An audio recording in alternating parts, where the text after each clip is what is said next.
The MSI MAG274QRF is a 27-inch gaming monitor that boasts rapid IPS technology for optimized screen colors and fast response times while gaming. So, let's game. Arm cannon is a custom model. Rain controller mic like custom model. Blast off whenever I touch the throttle. Comp null and void, I crush my rivals.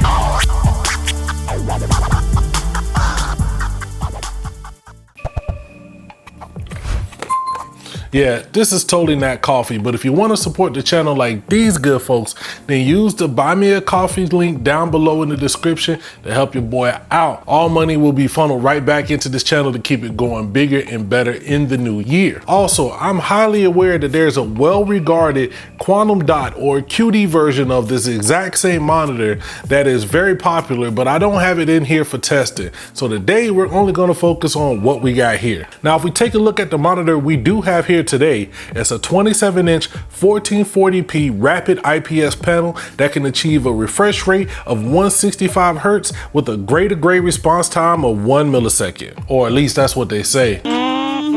It offers G-Sync support, enables you to play HDR content, and even provides an on-screen app to control all its functions.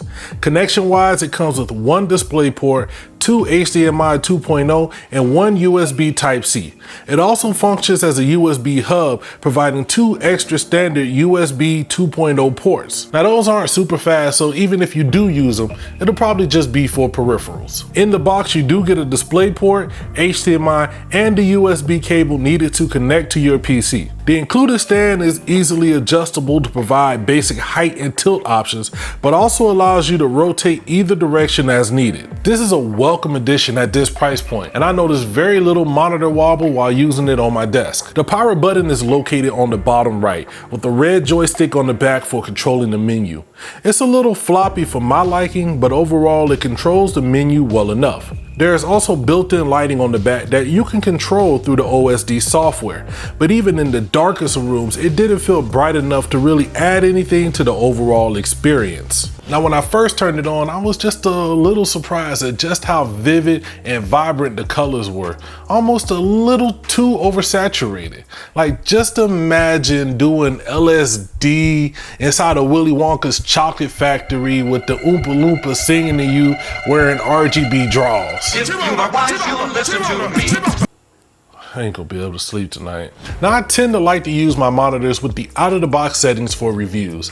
Most users are simply gonna get this, plug it in, and start gaming. So I wanna give you that experience. Scrolling my favorite sites, reading text, everything was crisp and needed no adjustment. The IPS panel allows extreme viewing angles that only a creep at a coffee shop looking over your shoulder trying to read that self-help book you've been writing for 5 years would enjoy. Oh, you'll finish it one day.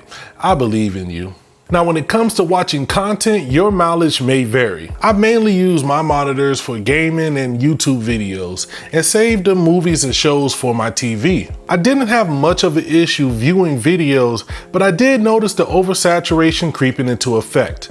Check Caleb's skin here next to a direct post of the video. There seems to be more saturation in the red and magenta tones that I even noticed during editing. Now, I'm used to editing on not so accurate monitors, as I usually go for a highly graded look. But I did notice that in one of my latest videos, after I dropped the LUT on and adjusted some levels, that I felt the red and browns were more prominent, especially in my skin tones, but watching it back on other devices felt like they were almost undersaturated. Now, as this monitor is not particularly promoted as a color editor's dream panel, it is nice to know its limitations if you are a user who multitask. Now, it does have built-in HDR, but with the reported 300 nits of brightness and Windows HDR being half-baked, I didn't even waste my time with it. Overall, when it comes to gaming though, I do really enjoy the vibrant look, but that may not appeal to every user. Now, I want to take a second to address performance and response times. My experience with this monitor is as a casual gamer who loves first-person shooters and open-world adventures. Going forward, I will be getting the proper tools to accurately test lag and 1 millisecond response time claims. All I can do now is tell you how it feels when I game. Out of the box, the response time is set to fast, and when gaming in the 130 to 165 FPS range, it feels incredibly responsive and snappy. You suck! Work. While I think the jump from 60 Hz to something even as small as 75 Hz can be a massive improvement in your gaming experience, I don't know if I personally can tell the difference between 144 Hz and the 165 Hz that this screen can give you. All I do know is that it's buttery smooth, and I noticed significantly less ghosting compared to my VA panels.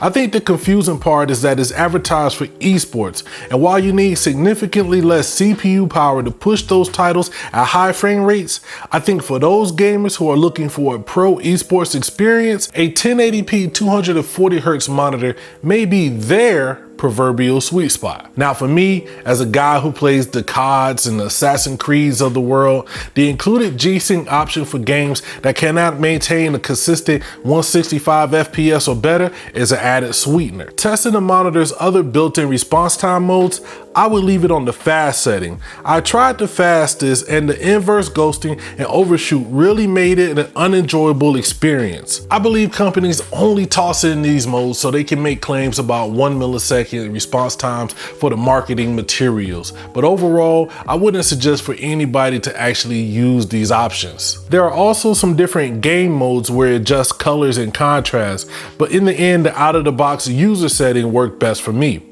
In the menu, there are some other settings geared towards gamers, an anti-motion blur that I would never use. You get eye-saving tech, image enhancement, and even an on-screen crosshair overlay.